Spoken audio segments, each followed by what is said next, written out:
Deciding whether to sell a cherished family heirloom is a very difficult moment. If that decision ever needs to be made, it's usually because times are tough and the money from the sale could go a long way.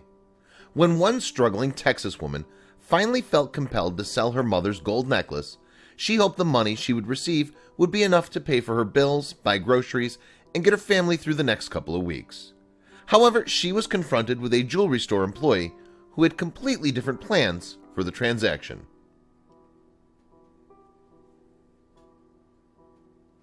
Having to sell a family heirloom is never an easy decision, but sometimes unfortunate life events make it necessary.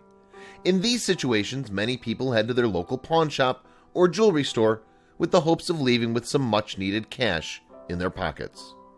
One morning, a Dallas, Texas jewelry store employee named Noah was busy straightening out his display cases and preparing for the day's business. There was a solid customer base in the area, and he was ready to help people create memories with brand new pieces of jewelry. What Noah didn't realize was that it would be an old piece of jewelry that would provide a memorable moment. Shortly after he began setting up, a mother and her 2 children entered the shop. Noah greeted them with a smile and asked how he could help. The mother held out her hand and presented him with a gold necklace. Noah could tell right away that it was not only valuable in that it was precious metal, but there was a lot of sentimental value attached to it as well. He happily examined the jewelry for her.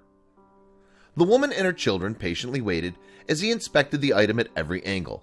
In order to assess its value, he needed to check for damages, like scratches.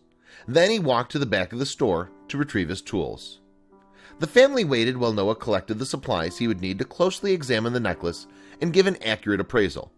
After a few minutes, he returned wearing a loupe, which was a small magnifying glass meant to see minuscule details. The woman and her children nervously awaited Noah's appraisal. Using the loupe, he checked each millimeter of the necklace, determining its value. While he did so, he started to chat casually with the mother. During the conversation, he learned some heartbreaking news. Apparently, the woman was completely broke, and she was selling the necklace, which was an heirloom from her mother, for money so she could pay the bills and put food on the table until her next paycheck arrived. Noah listened intently. He asked the mother how much she wanted for the necklace. He knew the money would have been enough to get the family through until the next paycheck, but Noah didn't want the jewelry, and his reason why startled the mother. It already was a difficult decision to sell her mother's gold necklace, but to have the jeweler reject her was almost too much for the struggling mother. Then Noah did something that stunned her beyond words. Noah stood to gain nothing from his gesture except the knowledge that he had helped this woman and her family. This kind of selflessness is rare, but it's exactly what humanity needs more of.